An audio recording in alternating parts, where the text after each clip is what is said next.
Selamünaleyküm. Kanalıma ve yeni videoma hoş geldiniz arkadaşlar. Bugün bu arkamda görmüş olduğunuz 100 metrekarelik prefabrik evimizin tanıtımını yapacağım sizlere. Bu projemiz dış görsel olarak daha önce de paylaşmış olduğum 83 metrekarelik prefabrik evimizde dış görsel olarak aynı arkadaşlar. Ama oda sayısı olarak, oda genişlikleri olarak, iç dizayn olarak farklı bir şekilde dizayn edildi.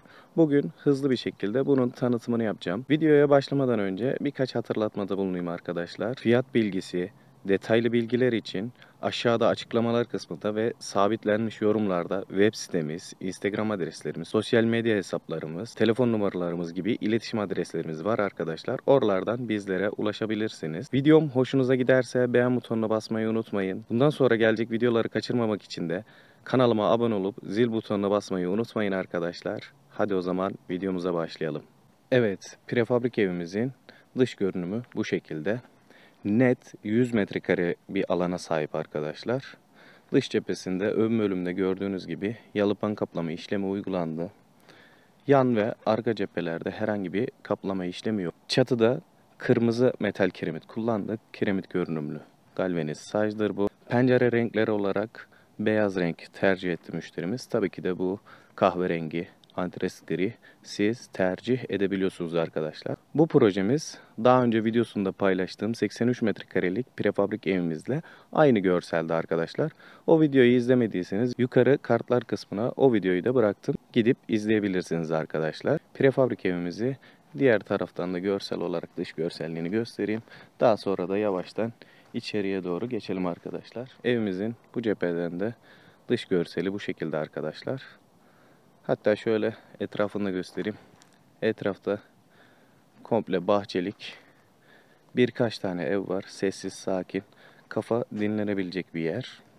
Çok aşırı evin olmadığı, sessiz, sakin, doğayla iç içe bir yer arkadaşlar.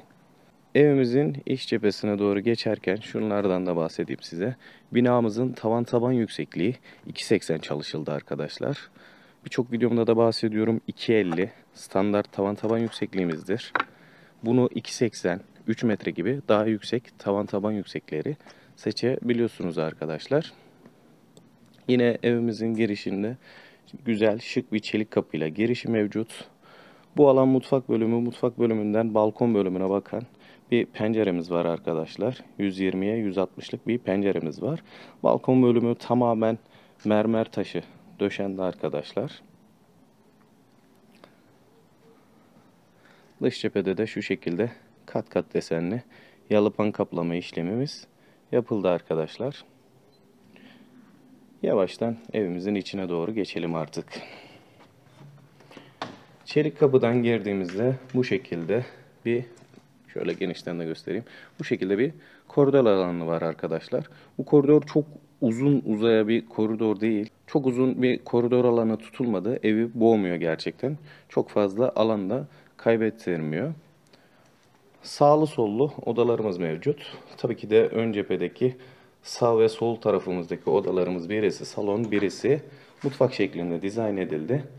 Hemen şöyle salondan başlayalım arkadaşlar. Burada 26 metrekarelik bir salonumuz mevcut. Bu salon bölümündeki pencereler 120-160 büyük pencere çalışıldı. Şöyle göstereyim. Diğer cepheden de genişliğini rahat bir şekilde göstereyim sizlere.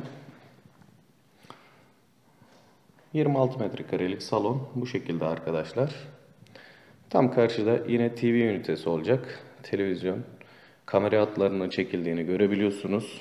Tabii ki de burada kamera cihazı, kayıt cihazı, televizyonu vesaire burada olacak müşterimizi. Kapılarımız bu şekilde açık renk Adobe'nin White Teak modeli çalışıldı. Ahşap desenli ama açık renk kapılarıdır bunlar. Kapı kolları antres gri çalışıldı. Salondan sonra mutfak bölümünde hemen hızlıca göstereyim arkadaşlar size. Burada 14 metrekarelik bir mutfak alanımız var. Mutfak tezgahı buradan başlayarak şu şekilde kapıya kadar L bir mutfak tezgah alanı çalışılacak burada arkadaşlar. Burada temiz su, pis su tesisatlarımızın elektrik hatlarımızın, lamba prizimizin takıldığını görebiliyorsunuz arkadaşlar. Bu binamızda iç cephede alçıpan kaplama işlemi var. Herhangi bir şekilde bizim birleşim elemanlarını görmüyorsunuz arkadaşlar. Tamamen dümdüz bir görünüm kazandırıldı duvarlarımız. Mutfak alanından sonra arka bölümde tam karşımızda tuvalet banyo alanı var. Sağ tarafımızda yine bir 14 metrekare yatak odamız. Sol tarafımızda yine 14 metrelik bir yatak odamız var. Sağ tarafımızdaki yatak odamızdan devam edelim. Burada gördüğünüz gibi 14 metrekarelik bir yatak odamız var. Tam bahçesine bakacak şekilde bir aydınlatma penceremiz var burada arkadaşlar. 120-120 standart bir pencere çalışıldı. Yatak odası ve küçük odalar için gerçekten yeterli denebilecek bir pencere. Şöyle bu odamızın da genişliğini bu şekilde göstereyim arkadaşlar. Bu odamızdan sonra tuvalet banyo alanımızı da göstereyim hızlıca. Tuvalet banyo alanımız 5 metrekare arkadaşlar. Klozet alanı, duş alanı, lavabo alanı ve çamaşır makinesi için bir alan ayrıldı burada arkadaşlar. 5 metrekarelik tuvalet banyo alanına çamaşır makinesi vesaire rahat bir şekilde sığıyor. Ama bunu 4 metrekare falan tuttuğumuzda çamaşır makinesi sığmıyor. Yani klozet, duş ve lavabo şeklinde tam sığıyor. Ama çamaşır makinesi veyahut da dolaplı lavabolar kullanacaksanız tabii ki de 5 metrekare ve üstü banyolar tercih etmeniz gerekiyor arkadaşlar. Son olarak arka cephede bir tane daha ebeveyn yatak odamız var arkadaşlar. Burası da 14 metrekare. Bunu da hızlıca şöyle göstereyim.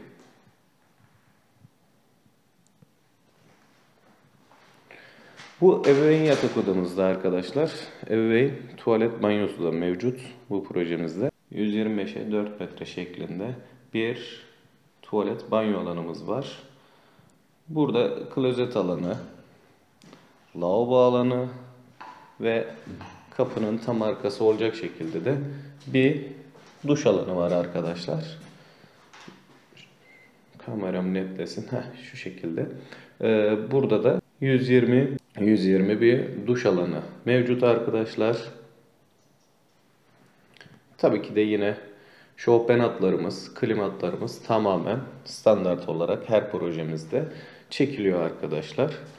Evet arkadaşlar, 100 metrekarelik prefabrik evimiz bu şekildeydi. Hızlıca size bir tanıtımını yapmak istedim. Bu projemizde 2 yatak odası, salon ayrı, mutfak ayrı şekilde bir projeydi. Genelde sürekli yaşam tercih edeceksiniz arkadaşlar. Salon ve mutfağın ayrı olmasını istiyorsanız 90 metrekare üstü binalar tercih etmeniz gerekir. Yani sürekli yaşam değil veyahut da aileniz küçük ailedir, yani 2-3 kişilik bir ailedir. Tabii ki de oda büyüklükleri size yeterli olacak şekilde 80 metre 70 metreye de 2+1 salon ayrı mutfak ayrı şekilde projeler tasarlayabiliriz. Ama genelde kalabalık aileler için yetersiz kalıyor arkadaşlar. Yine 90 metrekare üstü binalar tercih etmelisiniz. Tabii ki de ihtiyaçlarınızı, ihtiyaç durumunuzu kullanıcı olarak siz daha iyi biliyorsunuz. Bağ bahçe tarzlarında yaptığımız projelerde genelde açık mutfak salon çalışılıyor. 60 metrekare, 70 metrekare projeler gayet yeterli oluyor. Ama sürekli kullanım için dediğim gibi açık mutfak bir salon tercih edeceksiniz. 70 metre, 80 metre projeler gayet yeterli oluyor. Ama ayrı mutfak, ayrı salon, çocuklar için bir tane daha oda ekleyelim, 3+1'e çıkaralım, 4+1'e çıkaralım dediğinizde dediğim gibi 90 ve üzeri metrekare binalar tercih etmelisiniz arkadaşlar. Fiyat bilgisi ve detaylı bilgi için videonun başında da söylediğim gibi aşağıda açıklamalar kısmında ve sabitlenmiş yorumlarda arkadaşlar web sitemiz, sosyal medya hesaplarımız, telefon numaralarımız gibi iletişim adreslerimiz mevcut. Bizlere oralardan ulaşabilirsiniz. Sormak istediklerinizi sorabilirsiniz veya beğendiğiniz bir projenin fiyat teklifini de alabilirsiniz. Web sitemizde zaten farklı projelerimizin e-kataloglarımız vesaire mevcut. Oradan beğendiğiniz beğendiğiniz bir projenin fiyat teklifini de alabilirsiniz arkadaşlar. Videom hoşunuza gittiyse beğen butonuna basmayı unutmayın arkadaşlar. Kanalıma abone olup zil butonuna basarsanız da bundan sonra gelecek videolarımı kaçırmamış olursunuz. Hoşça kalın, iyi seyirler.